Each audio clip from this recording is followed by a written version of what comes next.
By 1924, a number of artists who had been associated with the Dada movement since 1916 had become involved in a new movement, which was eventually called Surrealism.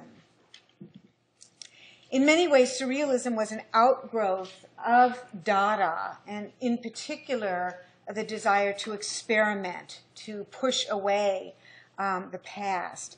The leader of the Surrealist group was André Breton. He was not an artist per se, he was a writer and a theorist. And he based Surrealism to a great extent on his study of Freud and Freudian dream imagery and interpretation.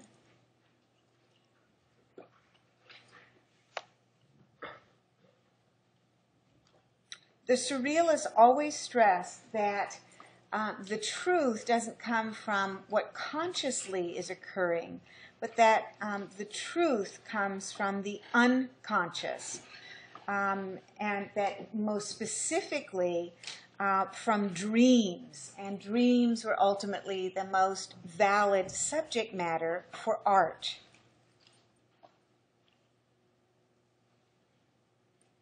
When you are dreaming, you are not suppressing, you are not allowing your conscious mind to control things. We've all had dreams where, well, at some point you might even wake yourself up because things that are happening are so scrambled and so uncomfortable for whatever reason. Well, this for the Surrealists is truth, is reality, not the conscious world. Breton was in fact a serious student and disciple of Freud, from whose teachings he derived the Surrealist position concerning the central significance to the artist of dreams and thoughts coming from the subconscious. He conceived of a surreal condition as a moment of revelation in which are resolved the contradictions and oppositions of dreams and reality.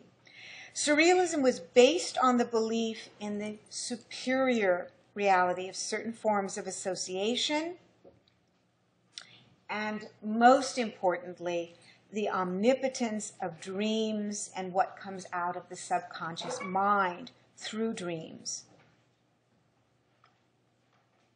The movement was defined by Breton in a 1924 manifesto in which he stated that Surrealism is pure psychic automatism.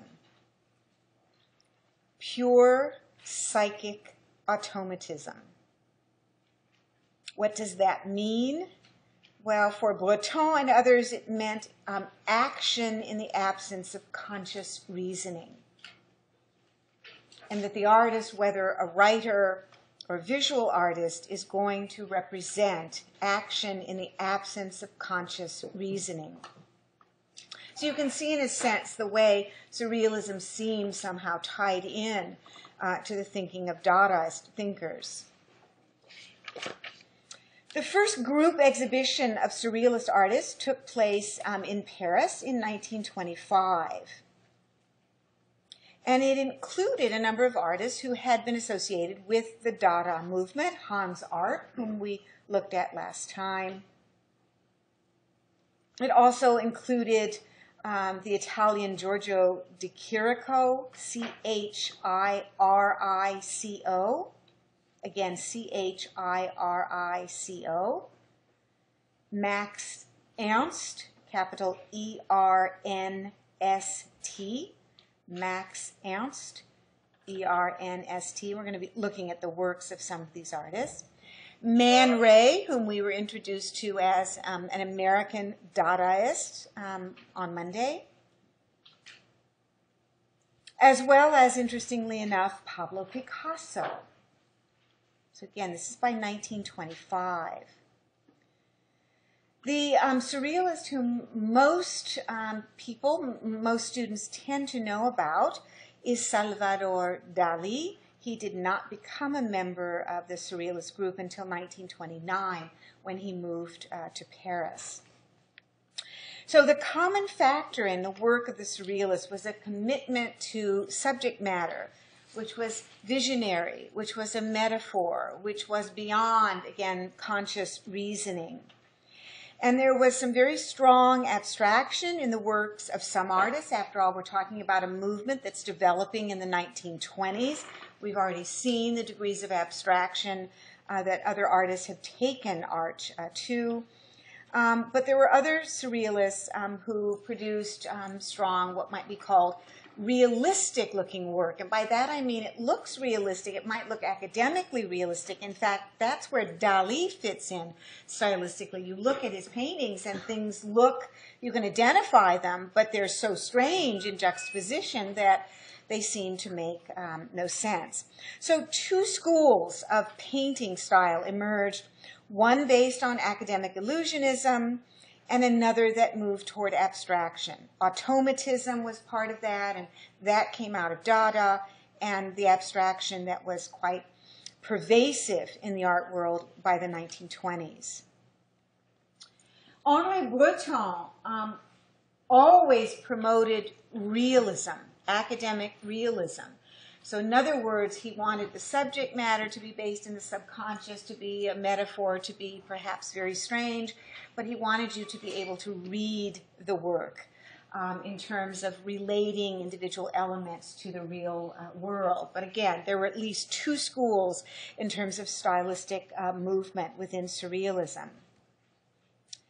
The first so-called style of academic illusionism, if you like, or realism, was pursued by artists like Giorgio de Chirico, Max Ernst, René Magritte, and Salvador Dali. And there are others whom I'm not even going to be discussing. De Chirico, in fact, as you can see from the date of this work, Melancholy and Mystery of a Street, is in fact a precursor, because this is at least 10 years before surrealism.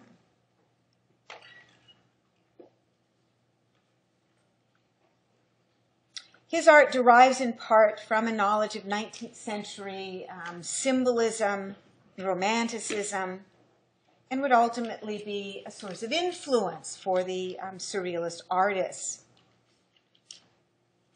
He was an Italian, as I said, but he had lived for a period of time in Munich, Germany, and he had been influenced by the philosophical writings of Friedrich Nietzsche. Capital N is in Nancy, I-E-T-Z-S-C-H-E.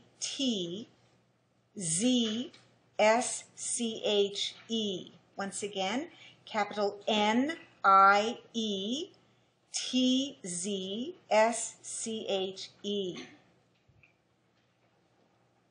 His experience with the reading of Nietzsche pushed him in the direction of producing works that reflect on the irrational in terms of human nature. The possibility of symbolic significance behind the seeming realism or appearance of ordinary objects is something that fascinated de Chirico. He creates what are described by critics eventually as sort of metaphysical works. They always have something more going on. Even though you think you see a reality, there is something enigmatic, something strange going on in the works. So, in any case, his works also reflect a mood of estrangement, of alienation. Again, moving along with a kind of embracing of Freudian principles. The Melancholy and Mystery of a Street is a work that is basically has as its precept to show a kind of classical city, like an Italian city, with some classical-looking buildings. I mean, this looks almost like the Colosseum on the right-hand side of this painting, and then a very traditional sort of classical-looking stoa or building with an arcade of round Roman-style arches. So he sort of sets us up, and he sets us up with what looks like fairly good perspective, even though it's rather crude. You know, we move back sort of to a vanishing point and horizon line here.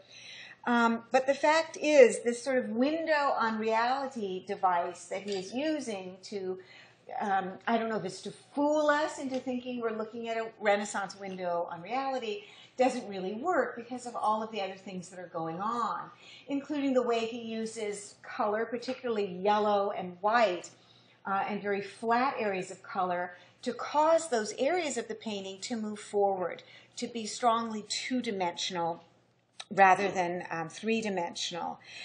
Furthermore, there's some really strange stuff going on here. You know, we start to look at it as more than just a cityscape. We say to ourselves, what is going on? So if you choose, you can enter the painting from the left here. And of course, there's a strong diagonal movement that sort of invites you in. And what do you see here? This looks like a happy little girl, right? 10 years old, 11 years old. And she's actually playing with a ring. And she's sort of moving it along. It's a plaything that you can move along in the street. It looks like she's having fun. I mean, look, the wind is sort of blowing in her hair. And she's running. Well, that's all well and good. But what is this? I mean, this is some sort of a traveling wagon or covered van, and the doors are open, and it's dark inside. So I don't know about you, but if this were in a dream of mine, I would be very worried. Well, if I was the little girl, and supposedly everyone in your dreams, according to Jung, is you, I'd be worried that somehow I might get stuck in that van, and the doors would be closed, or someone would come out and grab me. Am I revealing too much here about my own psychosis? It's very strange. It doesn't make much sense. And furthermore, what is this? So you tell me. I've revealed my psychosis. Now you reveal yours. Yes. Shadow of the soldier. Okay. What else could it be? Yes. A sculpture. A sculpture, because if it's an Italian city and we're in a piazza, maybe it's a sculpture. So it could be something alive, could be something that's a work of sculpture. But it's kind of scary because we really don't know what it is. It's a little bit intimidating. We don't know what's going to happen if she even gets around the corner, if I even get around the corner, because I could be grabbed and thrown into this van. This is a world where things are mysterious. It's a frightening world. It reflects on what Breton supports as the importance of subconscious experiences and dream imagery.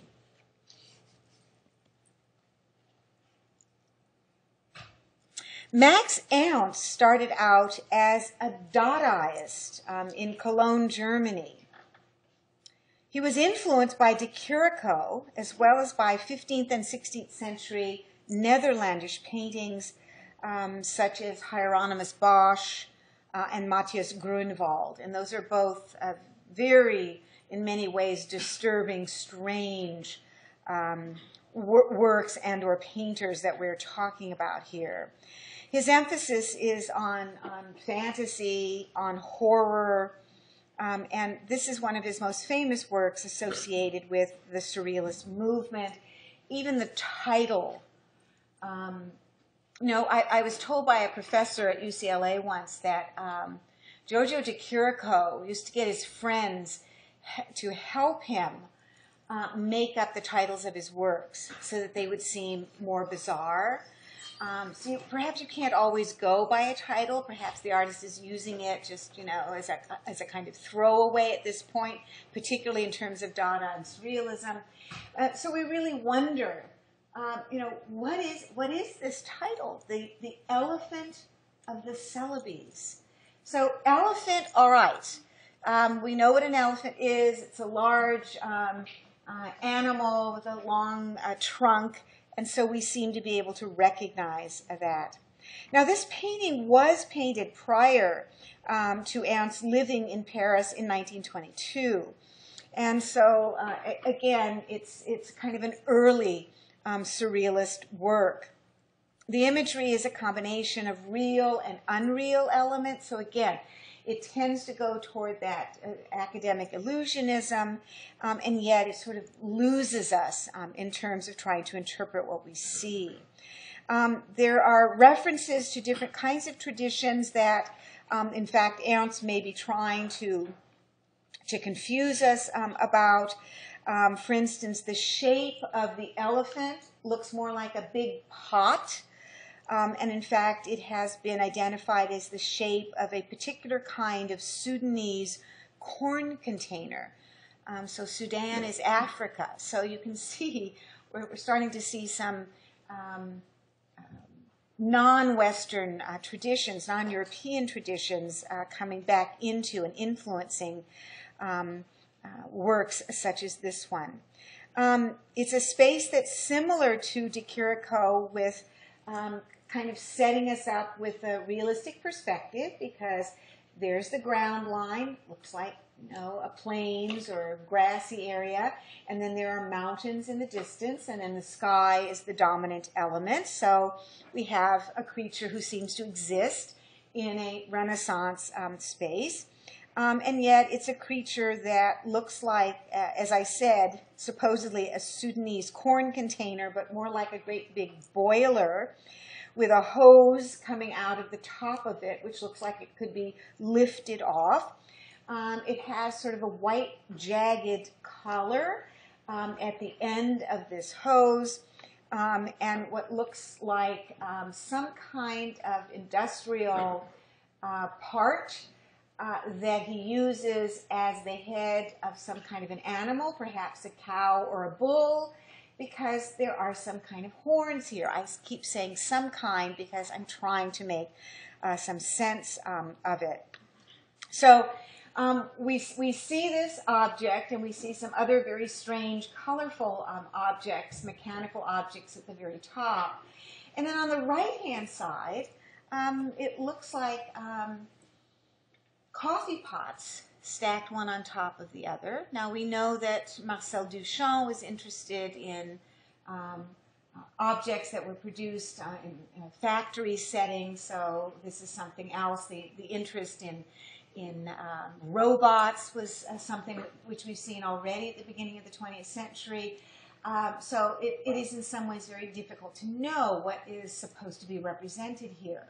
And then I don't know if this is the strangest of all for you, but a kind of classic nude, because that is a classical tradition in Western art, that of course has no head and seems almost to be demonstrating or pointing to the objects in the background.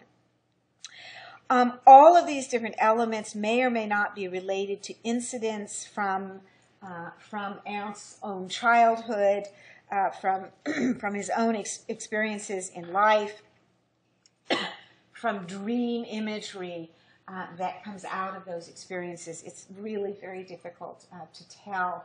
It's been pointed out that in the sky, if you look carefully, you can see a couple of fish swimming around. Can you see fish here? And possibly another fish here. The title Celebes, C-E-L-E-B-E-S, may derive from a German schoolboy's rhyme with sexual connotations. But again, this becomes so complex and so personal and subjective that it really fits in many ways into the context of both the nihilism of Dada and the evolution towards surrealism.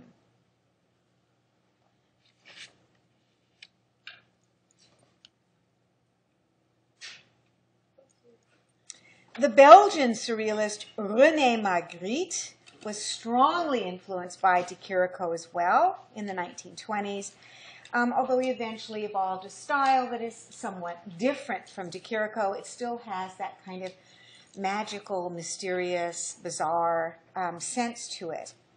His work has a kind of plainness and straightforwardness, a narrative, sort of descriptive style, looking more like advertising or poster art almost than classical or classic painting.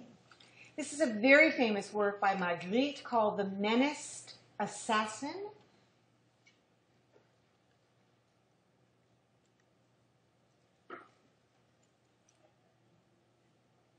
again, like the two artists we just looked at, it has these recognizable objects. So at first we feel comfortable. I mean, okay, this is the interior of a house, and there it looks like there's a hallway, and the floor takes us back into a room which has corners and a ceiling and a window and some sort of balcony perhaps. But then everything again sort of begins to fall apart because of the strange juxtaposition of elements that don't seem to belong together. What this appears to be, and you tell me if you don't see this, again, it's my own psychosis, is a murder scene. Someone's been murdered. You know, who's been murdered? Well, it looks like this person lying on, what is it, kind of fancy couch in the room in the distance, and it's a woman, and she's nude, so we don't know how to explain that. There's no clothing around in the room other than what would appear to be the overcoat and the hat of this man who's dressed in a three-piece suit and who seems to be listening to music. So the only way that that I would begin to say this person's been murdered is because I see blood, and it looks like it's coming out of the nose and the throat. The head and the neck also seem somewhat removed from the flow of the rest of the body. I don't know if that means that the head has been cut off. That would seem to imply more blood. In any case, I would call it a murder scene. But then when we look at the figure, the figure looks less like a human and more like a mannequin, or at least the head looks more like a mannequin's head that could have been screwed on better somehow. So the female figure is simultaneously very strange, not human, human, repulsive, erotic. There are all kinds of issues going on here. Who is the assassin who killed the mannequin woman? Well, again, because he's in the room, we assume this man, although he looks very neat for someone who just murdered someone else. You see how I'm interpreting all of this. And why is he there still? Well, he's listening to music for whatever reason. He's nostalgic. But he also is called an assassin. He's been sent here, and he's done his job. And now he, in turn, you see, is being menaced, and he may be killed next. So that's what is implied by the title. We have two sort of gangster-looking men with bowler hats. One has a net, the other a cudgel. And we would imagine when this man puts on his overcoat and his hat, picks up his briefcase, that he's going to be hit over the head, and that net will be thrown over him. And then to add to all of the mystery, who the hell are those three heads? Those three faces of people, men who look exactly alike, who are looking in. They're identical. And in your book, Arneson suggests they're all self-portraits of the artist, looking in to see what's going on. Magritte produced a number of painted word images. This is probably the most famous. It's called The Treachery of Images. The Treachery, Treachery. The Treachery of Images. The date is 1928-29. It's a relatively modest work in size. It looks huge here. It's about 23 inches tall, about 31 inches wide. So this is, again, an example of Magritte painting in a illusionistically realistic way, a huge pipe. And we see the pipe is made of, the bowl is beautiful sort of ebony, dark wood. And then there's a metal finding here that connects the end of the pipe to another kind of dark wood. And it's quite exquisite in the way he tries to render the sheen and the beauty and the shape and the three-dimensionality of this pipe. And we look at it and we say, pipe. And Marguerite says to us, ceci n'est pas une pipe. This is not a pipe. All right? This is not a pipe. Well, what does he mean? I can see it. It's a pipe. What does he mean it's not a pipe? You tell me. What does he mean? It's a painting. It's not a pipe. He's talking about Renaissance illusionism again. That, you know, I can force you to look at anything and you're going to think it's real, that it's an extension of reality if I paint it realistically, but this is not a pipe. It's a painting of a pipe, if you like. Salvador Dali developed an almost photographically realistic technique of painting. So this again, that academic approach. He was trained as an academic painter. He had tremendous admiration for old master academic artists, particular affection for Jan Vermeer, the Baroque painter, V-E-R-M-E-E-R.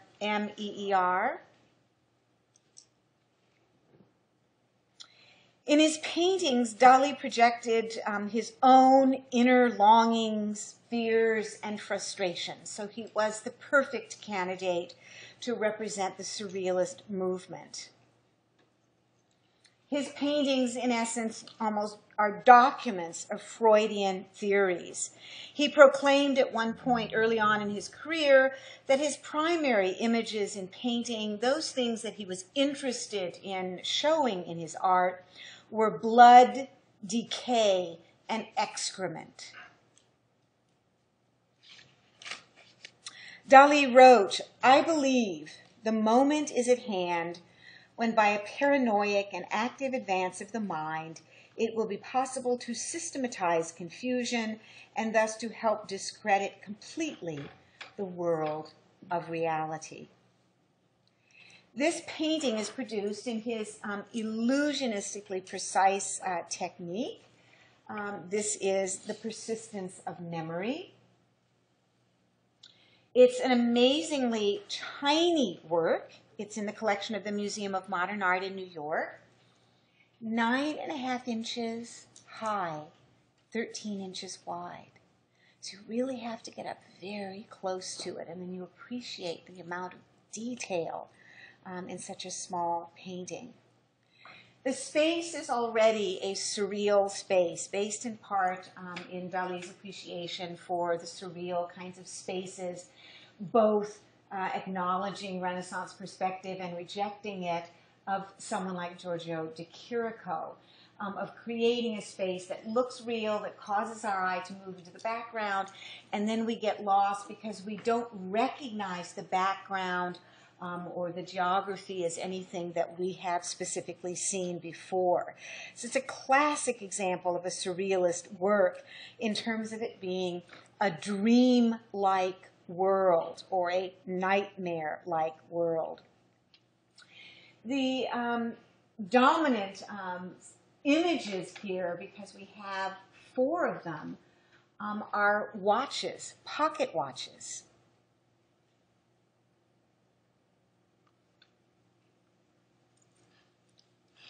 One of the pocket watches is bent over what looks like a kind of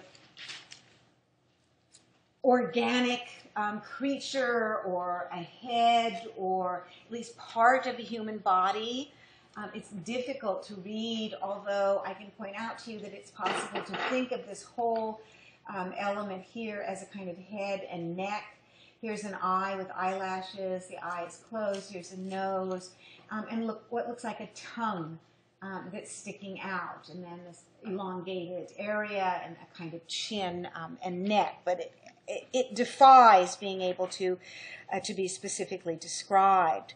There are other limp watches. One of them here is closed, not really limp like the others. It's fully supported by this box on which it sits. The thing that's most strange about it is that there's a hole in it and ants are crawling in and out of the hole. And to have a dream about ants crawling in and out of orifices of your body, I mean, that would make you want to certainly wake up from your dream. And then two other watches, again, both of them limp, one of them seemingly hanging over as if it's drying on a dead tree. The limp watches have been specifically interpreted as phalluses, Phallus, penises, reflecting Dali's obsessional fear of sexual impotency. The watches may also reflect on a pun in French about sticking out your tongue.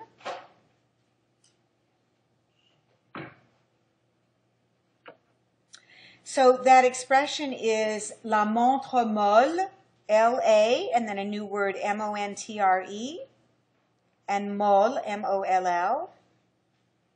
So la montre means show it.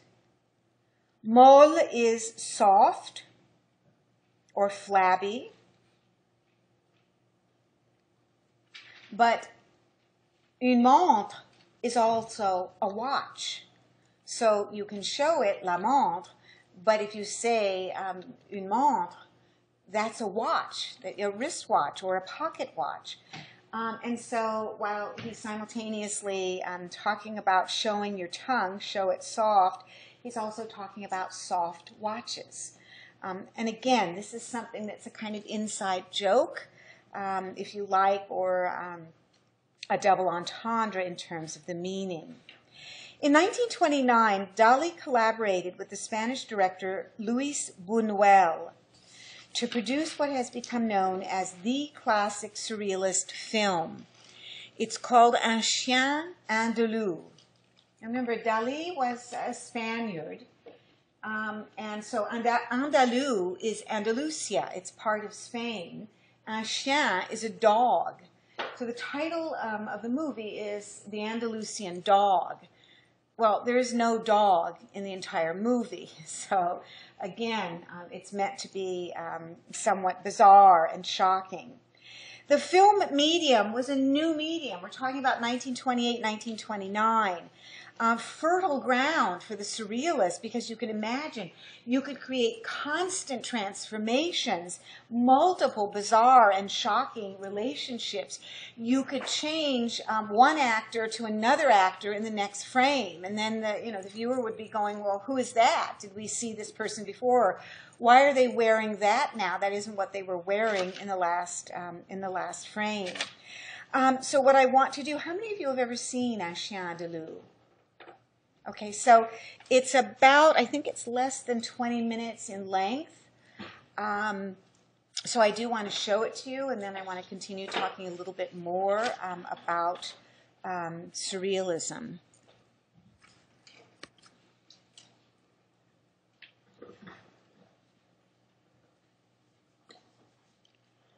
I think I'm going to...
Once Upon a Time, children's story.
He's dragging two baby grand pianos with beef carcasses and two priests attached.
So is that all you imagined it might be?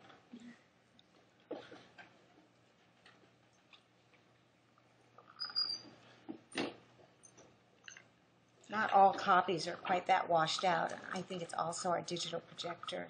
But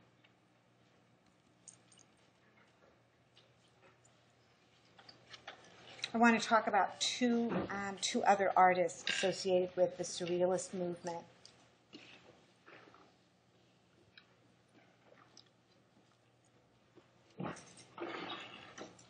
Juan Miró came to Paris in 1919 from his native Spain. This work, Montreuil, the olive grove,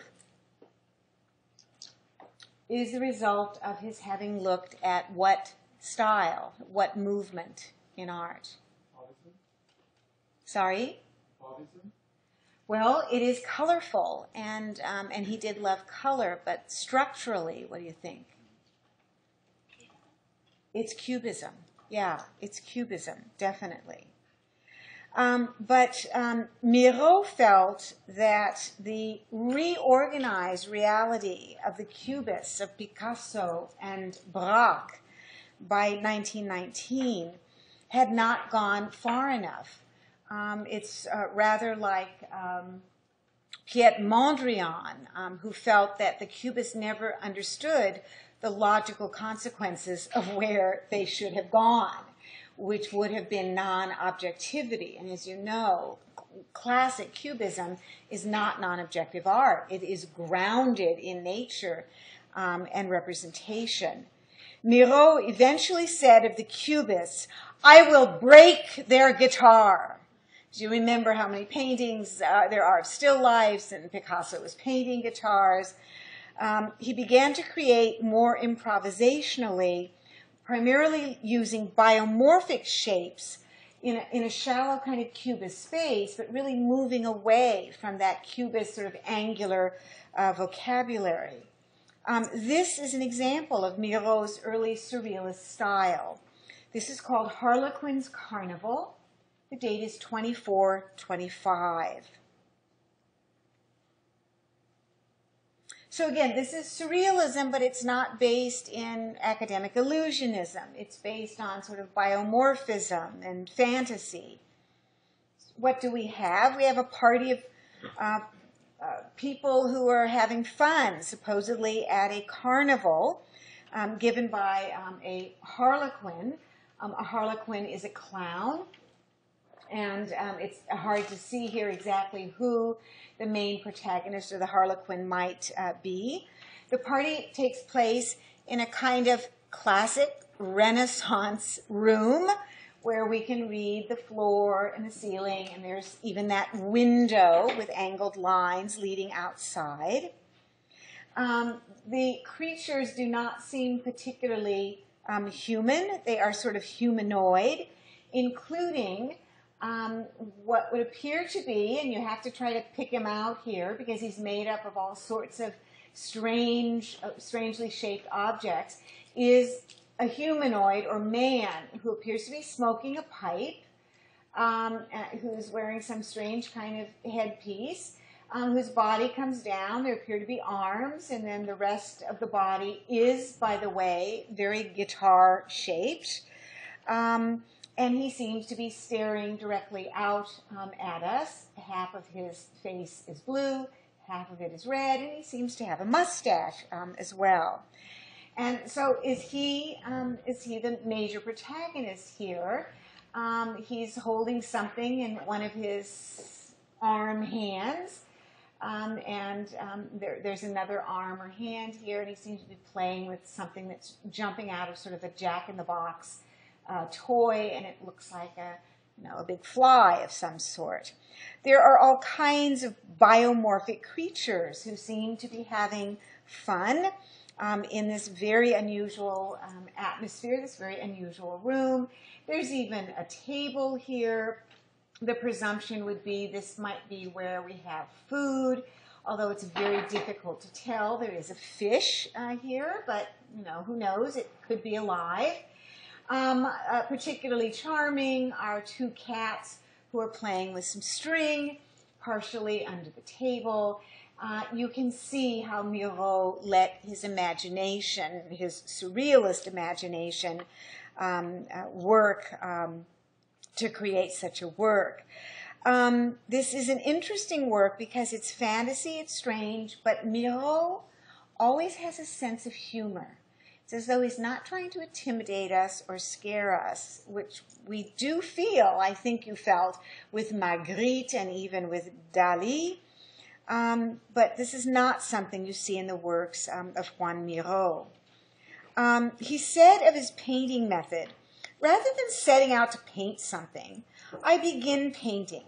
And as I paint, the picture begins to assert itself or suggest itself under my brush. A form becomes a sign for a woman or a bird as I work along. The first stage is free and unconscious. And of course that's important because it reflects on some of the precepts of surrealism, but it also goes back to kind of automatic writing and the kind of experimentation that went on among the earlier Dada artists. Ultimately, out of the kind of biomorphic abstractions that we see represented in this work of Juan Miro from 2425, we'll see concepts of automatism and intuition emerging, and Miro becomes a very strong source of influence for the origins and influences on the first original American art movement, abstract expressionism. Now, the predominant European movements of the 1930s and 40s were French surrealism and European geometric abstraction. In fact, Mondrian had moved to New York in 1940 because you remember by 1939, it's very clear we're going to have another big war in Europe. André Breton was also in New York by 1941. But earlier, Breton had been in Mexico in 1938, where he met the Mexican artist Frida Kahlo, who was married to the more famous muralist Diego Rivera, R-I-V-E-R-A. André Breton, the spokesman for Surrealism, wrote an essay for Frida Kahlo's first exhibition in New York in 1939. And the following year, in 1940, Breton arranged an exhibition for Frida Kahlo's work in Paris, and she was a sensation there. The fact that she created these very strange works, again, in terms of what she's juxtaposing here within the work, and that her work was figurative and based on a kind of Renaissance ideal, was something which was very appealing to Breton, who favored figurative and academically more realistic works. Yes? So her work was considered surrealism? So let me finish, because it's interesting. It was considered surrealism because André Breton decided that it was surrealism. So, and I'm glad you asked that, because I have a statement from Kahlo talking about that very thing. Kahlo, in fact, was interested in surrealism, but a much stronger influence on her work was Mexican folk art, ex votos, Mexican colonial art, and she proudly asserted her identity and who she was in all of her work. This work, called The Two Fridas, dates to 1939, to the period that we're talking about, and reflects very directly on her own very difficult, very challenging and painful life. She had been crippled as a young woman in a terrible traffic accident. She was riding on a trolley, and it hit another vehicle, and she was literally impaled through her body with a huge piece of wood or some other object. They didn't think she was going to live at all.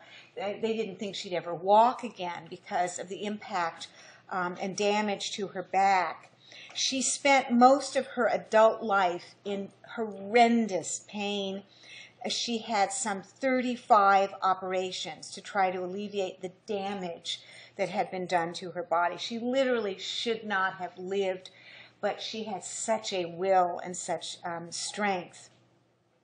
She represents her pain in many of her self-portraits, and that is to some extent certainly represented here.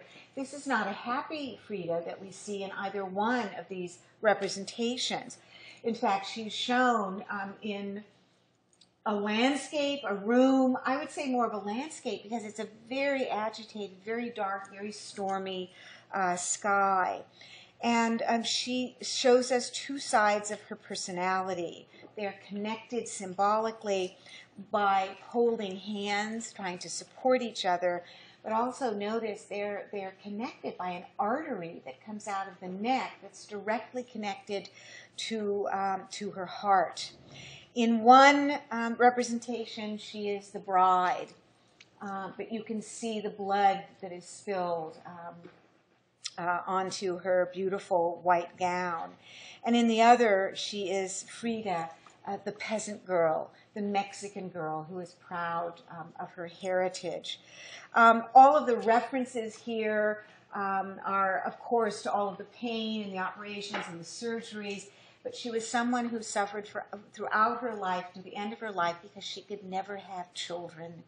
And so that was probably her greatest pain.